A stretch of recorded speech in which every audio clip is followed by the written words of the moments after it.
ஓம் சரவணபவ. இன்னைக்கு டே 64. 108 நாள் சரவணபவ எழுதுறதுல ஆரம்பிச்சிருக்கோம். வேலும் மயிலும் சேவலும் துணை. டெய்லியும் சரவணபவ எழுதுங்க, நினைங்க.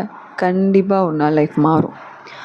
நமக்கு கடவுள் சொல்லாமல் சொல்கிற ஒரு சிறப்பான பாடம் அப்படின்னா, நம்மளுடைய வாழ்க்கையில் ஒரு உன்னதமான குறிக்கோள் இருக்குது அப்படின்னா, இந்த உலகத்தில் எங்கே ஒன்றாலும் அலைய முடியுமோ போய் தேடு. எவ்வளோ முயற்சி பண்ண முடியுமோ முயற்சி பண்ணு. அந்த முயற்சிக்கு பின்னாடிலாம் நான் இருப்பேன்.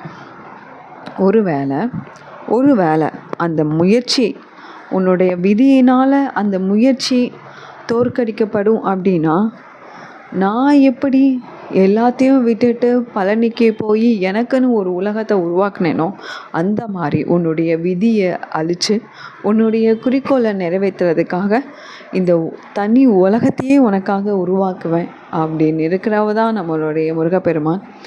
ஸோ லைஃப்பில் என்ன மாதிரியான கஷ்டங்கள் வந்தாலும் நம்மளுடைய குறிக்கோளை நோக்கி நம்ம போய்கிட்டே இருக்கணும். எவ்வளோ அலைய முடியுமோ அலையணும். எந்த இடத்துலலாம் நம்மளால் தேட முடியுமோ தேடி அதற்கான முழு முயற்சியும் போட்டு, நமக்கு பின்னாடி கடவுள் இருக்காங்க, கடவுள் நம்மளை இயக்குறாங்கன்னு நினச்ச முழு முயற்சியோடு செயல்படுவோம். நம்மளுடைய குறிக்கோள், நம்மளுடைய ஆசை ஒரு நாள் கண்டிப்பாக நிறைவேறும். ஓம் சரவணபவ.